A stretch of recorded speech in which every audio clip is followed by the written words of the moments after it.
Graça e paz do Senhor Jesus, meus irmãos, uma boa noite para todos, abençoada.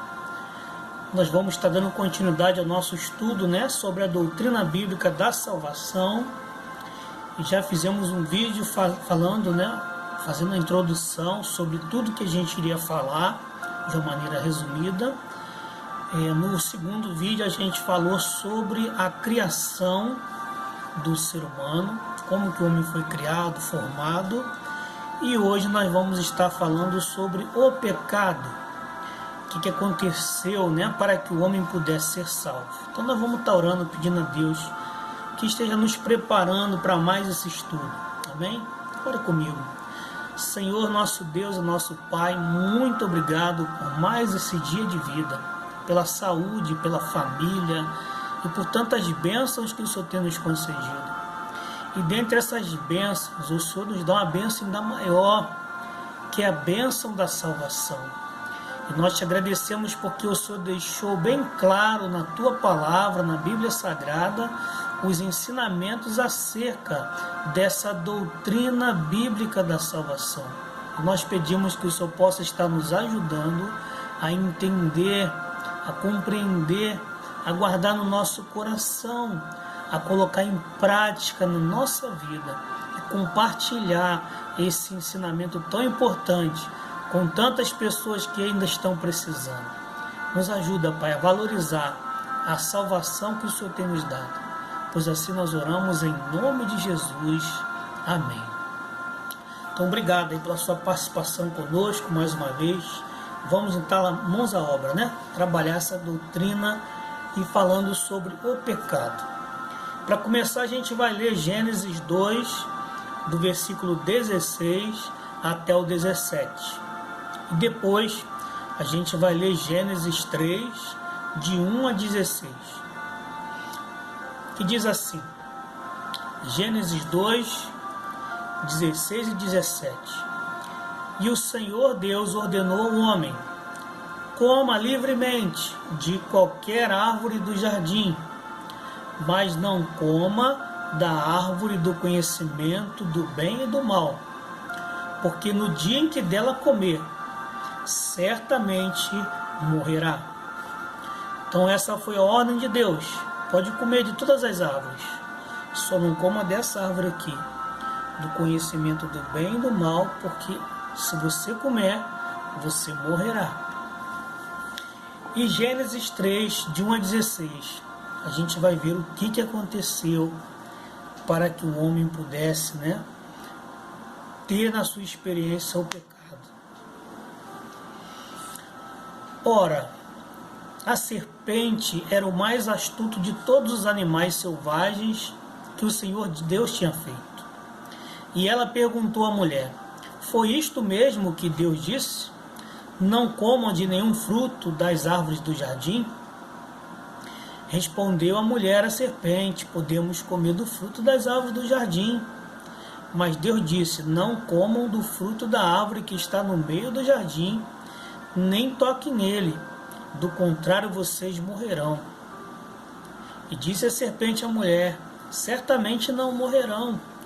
Deus sabe que no dia em que dele comerem, seus olhos se abrirão e vocês serão como Deus, conhecedores do bem e do mal.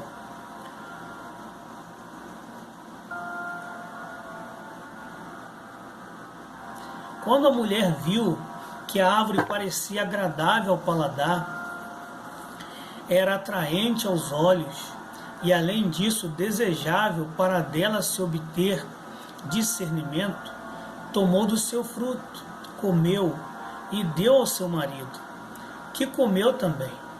Os olhos dos dois se abriram e perceberam que estavam nus.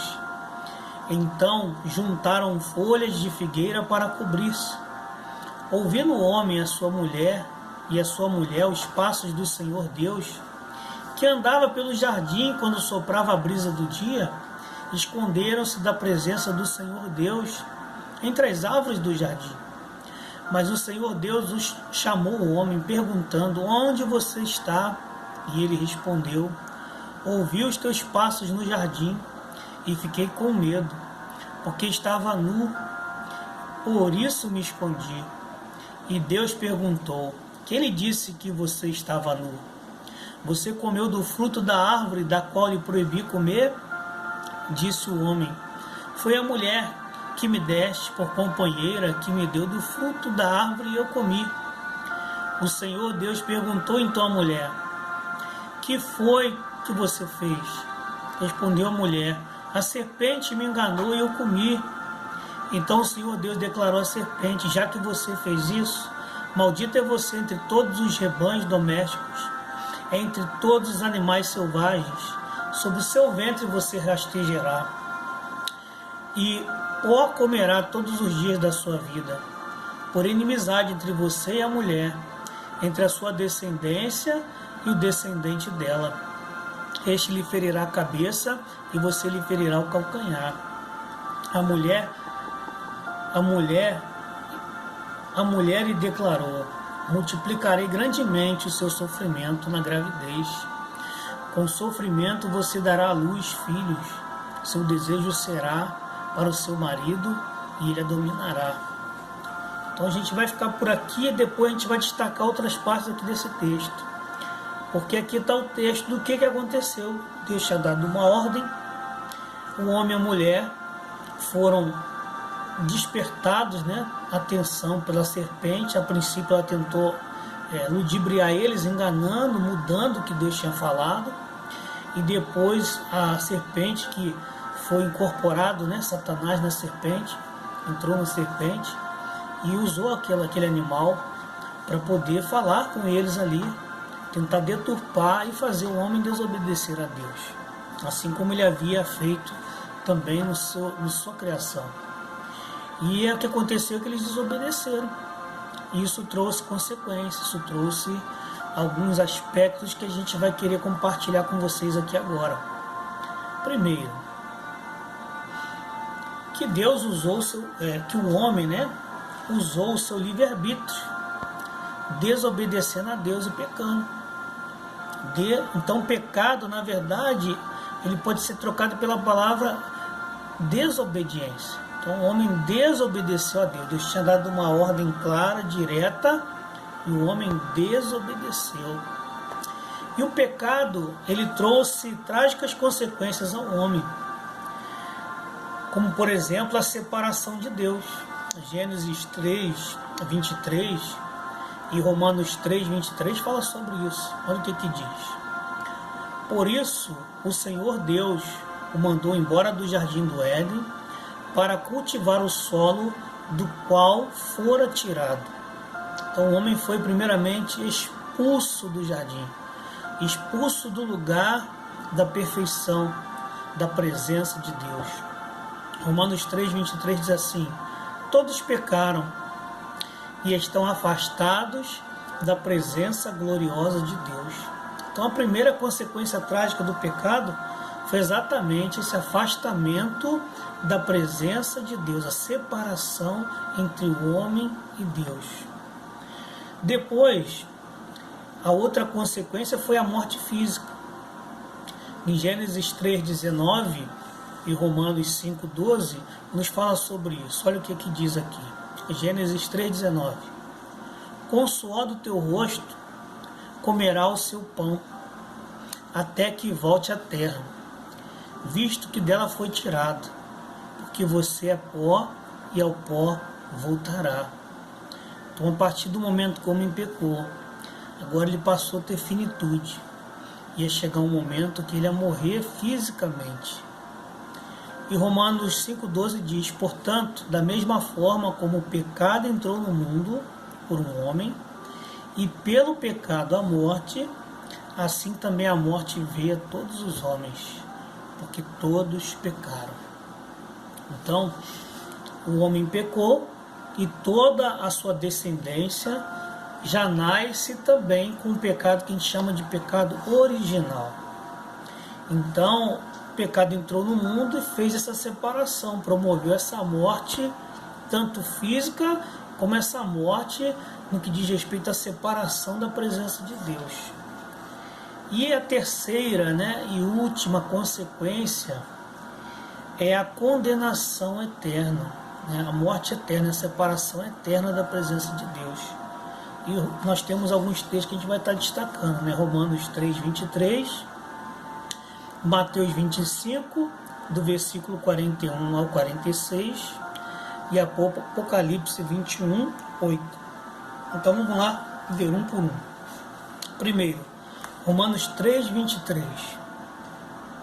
Pois todos pecaram e destituídos estão da glória de Deus. Irmãos, estar separado da glória eterna de Deus é algo muito forte, é uma condenação muito pesada, mas é o que o pecado trouxe para a humanidade, separá-lo da glória de Deus. Outro texto, Mateus 25, de 41 ao 46, diz assim: Então ele dirá aos que estiverem à sua esquerda: Malditos, apartem-se de mim para o fogo eterno, preparado para o diabo e seus anjos. Pois eu tive fome, e vocês não me deram de comer. Tive sede, e nada me deram de beber. Fui estrangeiro, e vocês não me acolheram. Necessitei de roupas, e vocês não me vestiram. Estive enfermo e preso, e vocês não me visitaram. Eles também responderão: Senhor, quando te vimos com fome ou com sede, ou estrangeiro, ou necessitado de roupas, ou enfermo ou preso, e não te ajudamos?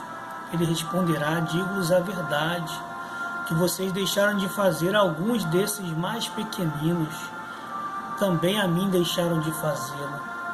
E estes irão para o castigo eterno, mas os justos para a vida eterna. Então está aí, ó, consequência do pecado, né?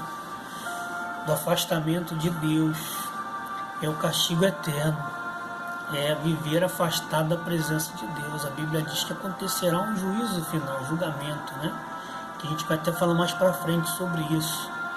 Mas aqui fica para nossa questão, ó, haverá um castigo eterno, haverá uma separação eterna de Deus se a pessoa não quiser entregar sua vida a Jesus e viver de acordo com o que Jesus ensina. E Apocalipse 21, 8, 9 diz assim: Mas os covardes, os incrédulos, os depravados, os assassinos, os que cometem imoralidade sexual, os que praticam feitiçaria, os idólatras e todos os mentirosos, o lugar deles será no lago de fogo que arde com enxofre.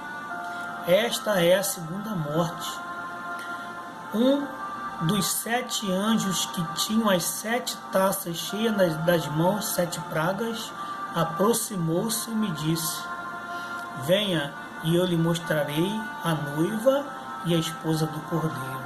Então esse aqui é um texto, né, da revelação dos últimos tempos. E ele está deixando aqui o aviso, né, claramente, que haverá um lugar em que as pessoas que não quiserem entregar sua vida a Jesus, a seguir, né, uma nova vida, uma nova expectativa de vida, que é um lugar, ele diz que é um lago de fogo que arde com enxofre. E esta é a segunda morte, é separar-se de Deus 2 vezes. Então esse é um assunto muito triste, né, irmão? Mas a gente precisa falar para esclarecer que haverá uma condenação. O pecado, ele traz consequências. E se a gente não buscar, né, o socorro de Deus, a ajuda de Deus, a gente fica realmente numa situação complicada. Então fica para nós aí esse aviso, para a gente avisar também para os nossos amigos. Vamos orar então. Senhor, muito obrigado por saber, por ter esse entendimento claro na Tua Palavra, de que o pecado nos leva à morte, nos leva à separação de Deus, e que haverá também um castigo eterno para aqueles que não quiserem a salvação do Senhor. E por isso nós te pedimos, ó Deus, não nos deixes ficar acomodados ao pecado, embaraçados com o pecado, mas nos ajuda, Senhor, a nos arrependermos dos nossos pecados e buscar a solução de Deus para o pecado, pois assim nós oramos em nome de Jesus. Mas não fica triste não, tá? No próximo vídeo nós vamos falar sobre a solução de Deus para o pecado, a providência de Deus para o pecado, para a salvação do homem. Que Deus abençoe a sua família, em nome de Jesus.